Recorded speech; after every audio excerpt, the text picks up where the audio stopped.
Hola, buenos días. Bienvenidos al proyecto IPG Patsala de Español.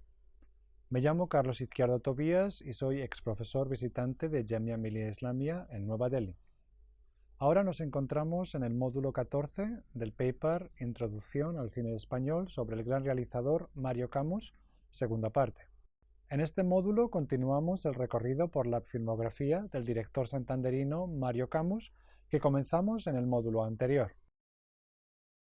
Los 4 filmes de los que vamos a hablar a continuación cuentan historias de muy diversa índole, pero todos tienen en común la centralidad de un evento en el que un hombre y una mujer enamorados el uno del otro terminan tomando caminos contrarios. En Volver a vivir, de 1967, Mario Camus nos cuenta la historia de Luis Rubio.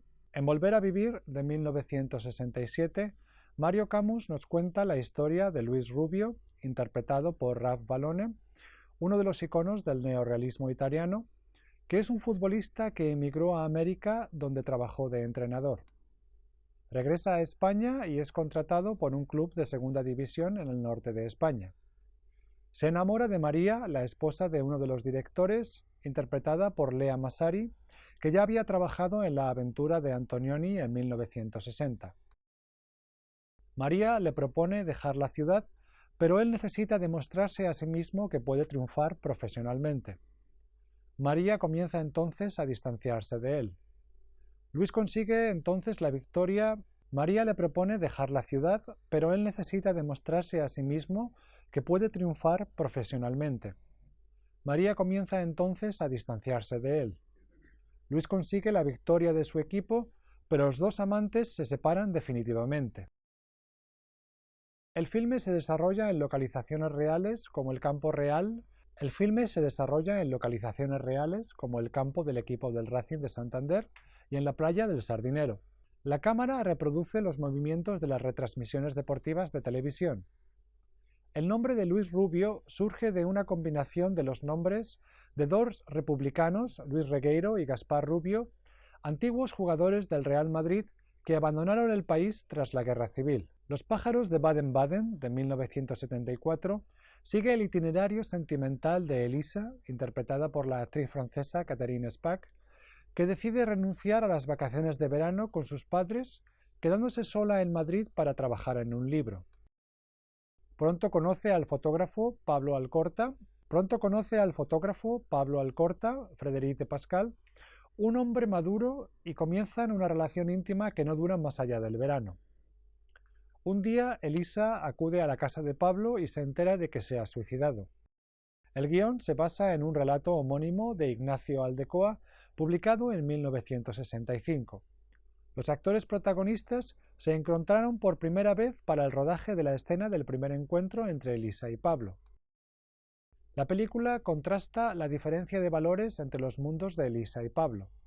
Ella proviene de un entorno burgués, mientras que Pablo es más crítico en cuanto a las relaciones sociales se refiere. La película contrasta la diferencia de valores entre los mundos de Elisa y Pablo. Ella proviene de un entorno burgués, mientras que Pablo es más crítico en cuanto a las relaciones sociales y de clase se refiere. Mario Camus considera que en esta película ha alcanzado cierta madurez en su modo de entender el cine. El conflicto generado por los valores enfrentados de diferentes procedencias sociales vuelve a ser uno de los motores de la relación de Jorge, interpretado por Pedro Díez del Corral. El conflicto generado por los valores enfrentados de diferentes procedencias sociales vuelve a ser uno de los motores de la relación de Jorge, Pedro Díez del Corral, y Camino, Ornella Muti, en La joven casada de 1975. Él es un médico siempre protegido por su poderoso padre y ella una enfermera que planean pasar juntos el día de su primer aniversario. Pero Jorge, presionado por su padre, prefiere que vayan a una cena familiar. Camino discute con su suegro y finalmente reprocha a su marido que nunca haya luchado por nada en su vida. Esa noche, Camino conoce en un bar al aventurero Raúl, interpretado por Mark Edwards. Al día siguiente, Camino deja a su marido y se va a Galicia a casa de su madre. Un día aparece Raúl en una playa no lejos de la casa de Camino, pues trabaja en una avioneta antiincendios en las cercanías. Camino y Raúl inician una relación, pero tras las insistencias de Jorge, la joven decide regresar con su marido, alentado también.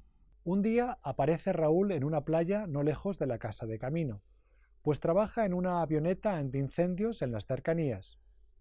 Camino y Raúl inician una relación, pero tras las insistencias de Jorge, la joven decide. Un día aparece Raúl en una playa no lejos de la casa de Camino, pues trabaja en una avioneta antiincendios en las cercanías.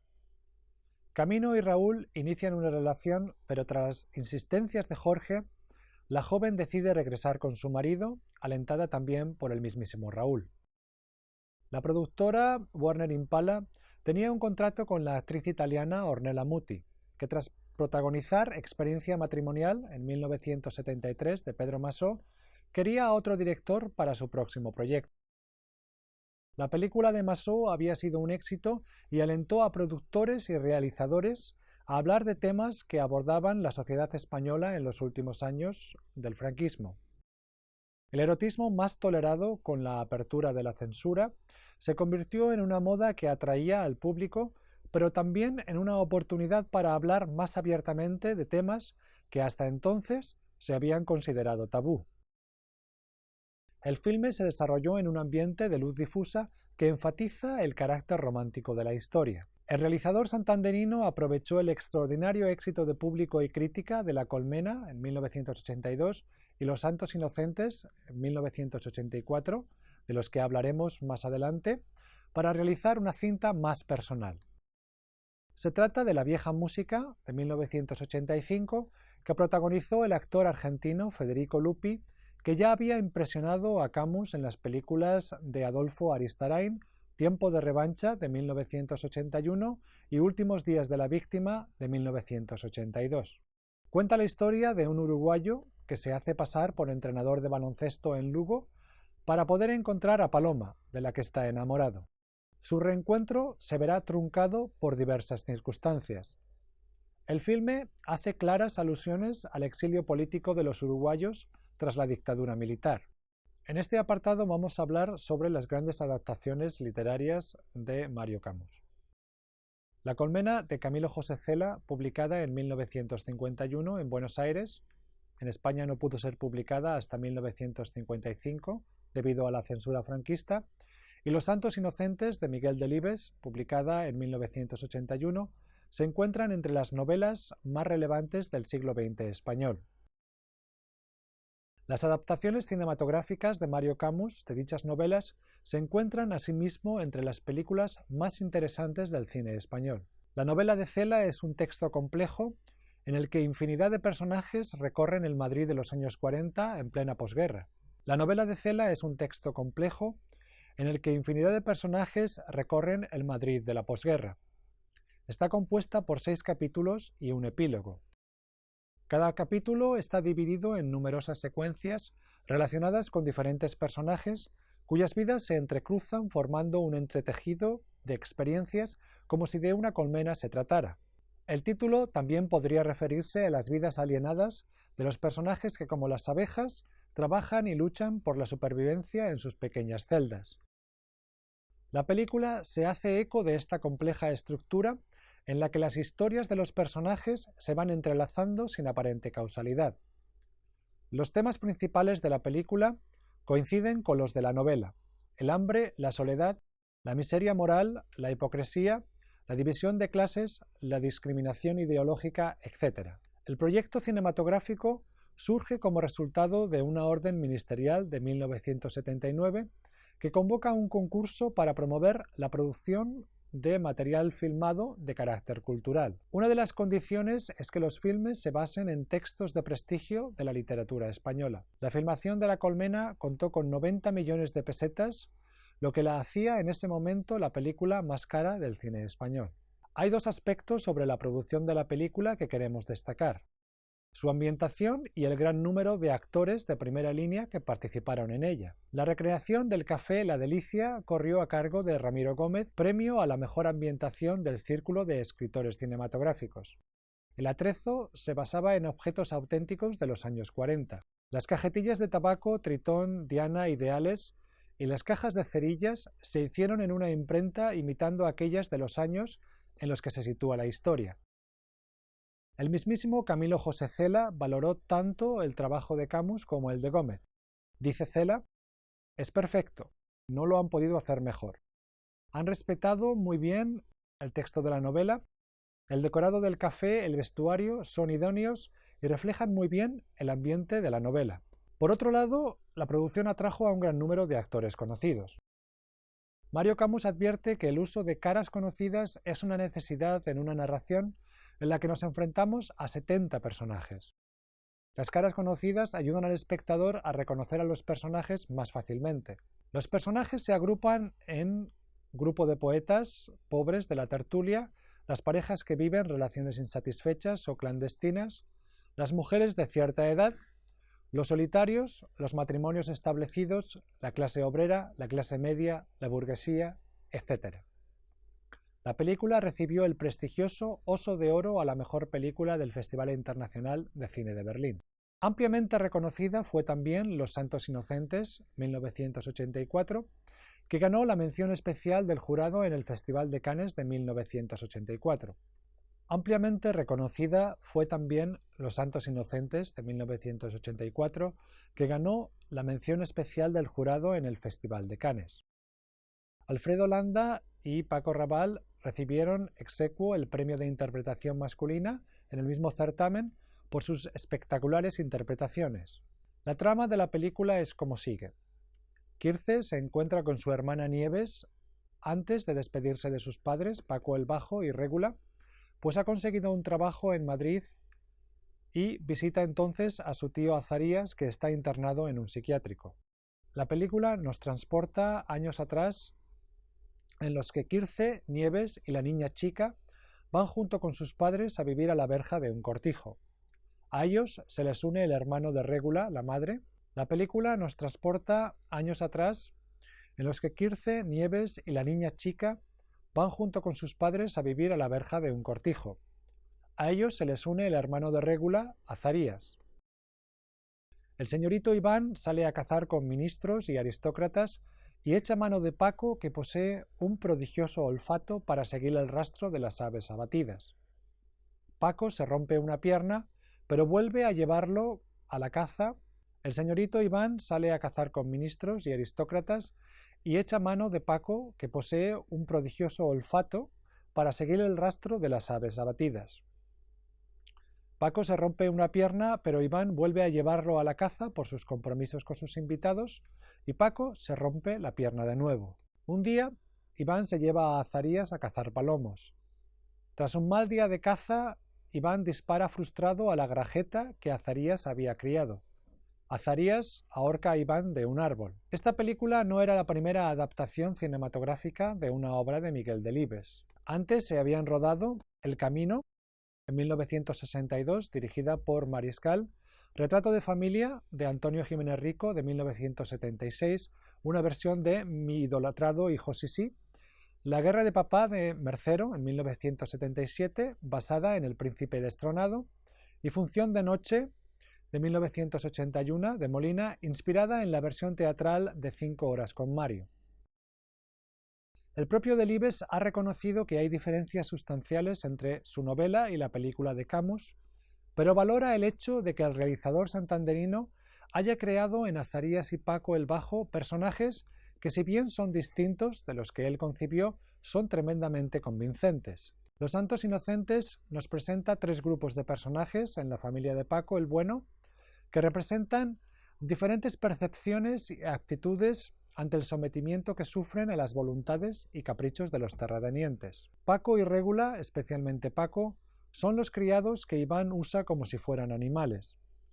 La doble ruptura de pierna de Paco responde a esa mínima o quizá inexistente consideración que Iván siente por su criado. En segundo lugar, Quirce y Nieves representan la nueva generación entre los criados que están a medio camino entre la servidumbre y la emancipación. Por último, Azarías, como personaje que sufre mayor exclusión por su condición mental, es una especie de criado al que difícilmente se puede someter.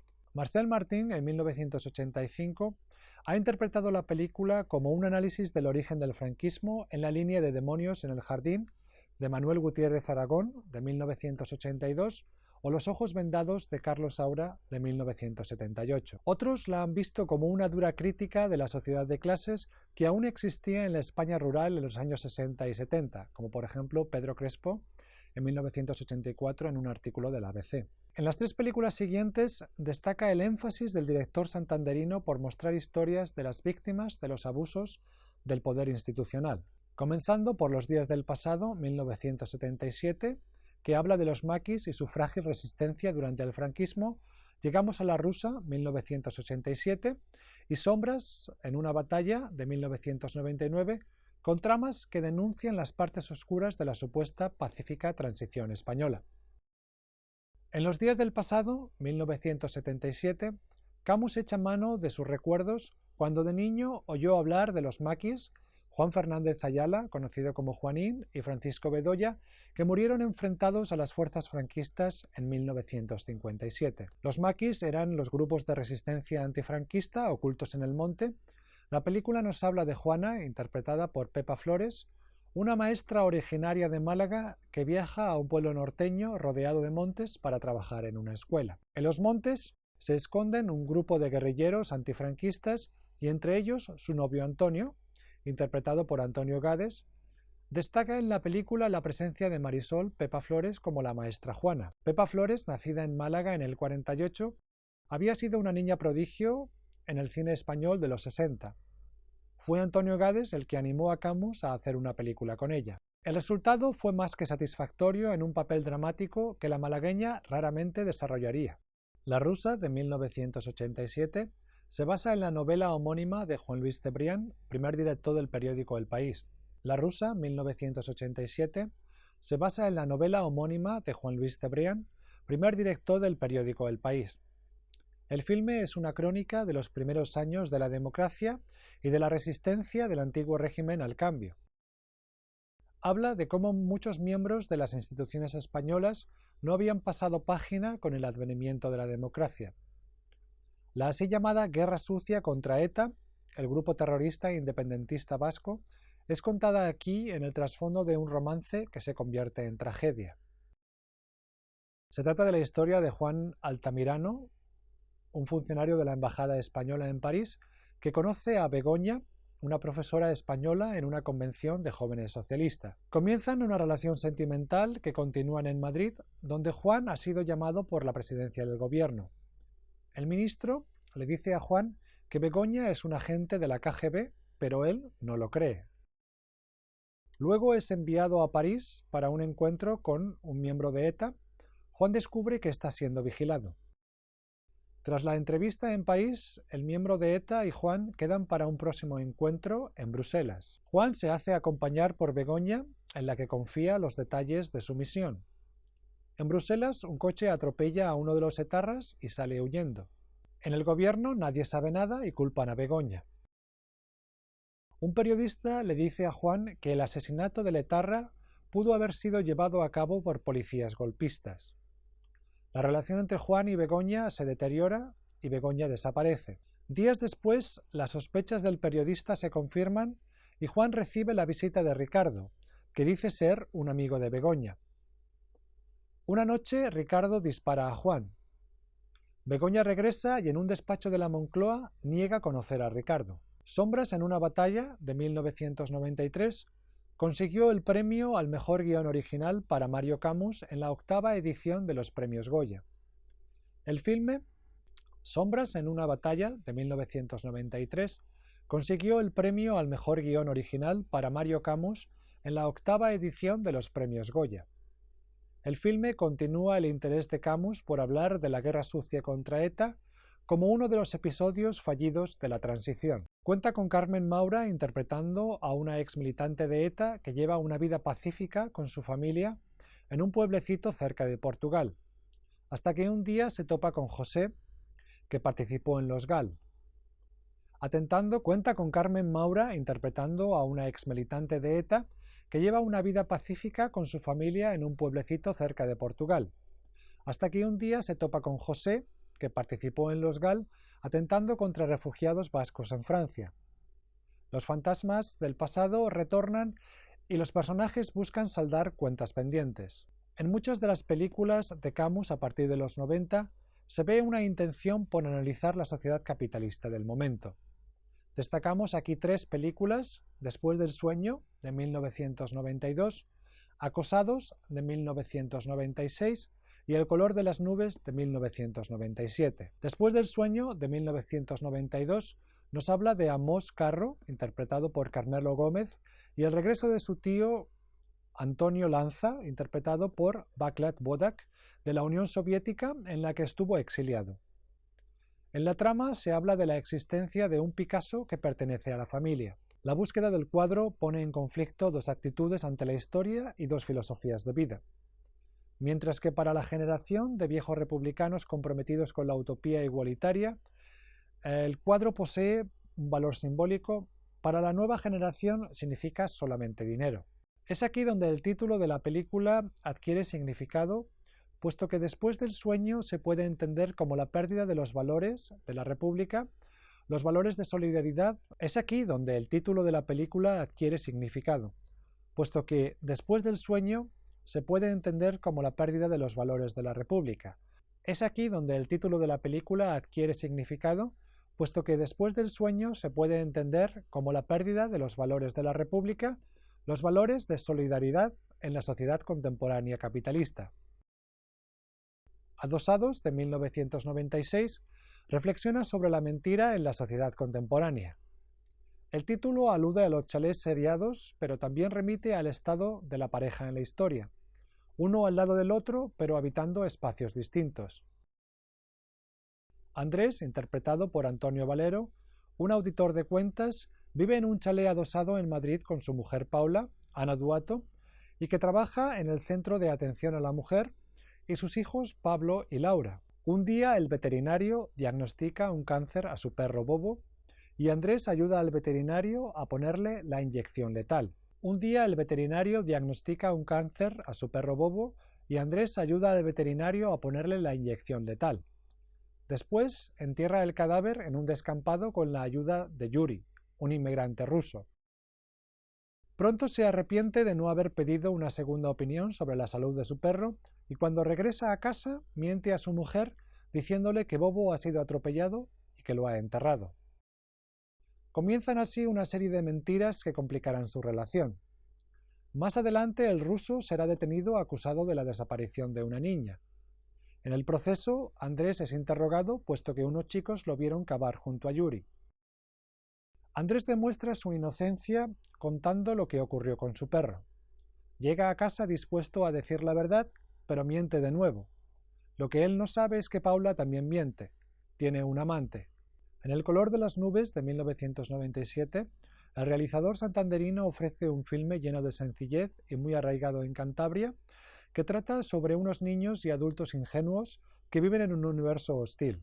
Se centra en la casa de Lola, interpretada por Julia Gutiérrez Cava, una anciana que está a punto de ser desahuciada. Se centra en la casa de Lola, interpretada por Julia Gutiérrez Cava, una anciana que está a punto de ser desahuciada. Bartolomé, interpretado por Pedro Barrejón, un niño cuyos padres no le prestan mucha atención, se hace pasar por un niño bosnio y acaba en una casa de acogida que resulta ser la de Lola. Un pescador amigo de Lola, Colo, interpretado por José María Domenech, encuentra un alijo de droga en el mar. Llega Mirsad, el auténtico niño bosnio, y Bartolomé y él comienzan a disfrutar en el pueblo de su amistad. La casa es precintada y Lola acaba en el hospital tras un ataque. Los niños la ayudan a escapar del hospital. La casa es precintada y Lola acaba en el hospital tras un ataque. Los niños la ayudan a escapar del hospital, rompen el precinto de la casa y entran. Colo, burlando a un narcotraficante, consigue el dinero para comprar la casa. Pronto los padres de Bartolomé lo encuentran, pero este se escapa de nuevo anhelando los días felices en la casa de Lola. El filme fue presentado en el Festival de Cine de San Sebastián de 1997 y fue profusamente elogiado. Además, obtuvo el premio Goya a la mejor fotografía en 1997. Otras películas de la última etapa de Mario Camus son La vuelta del coyote, de 1998, La ciudad de los prodigios, de 1999, La playa de los galgos, de 2002, o El Prado de las Estrellas de 2007. Y termina aquí el módulo dedicado a Mario Camus, parte segunda. Muchísimas gracias.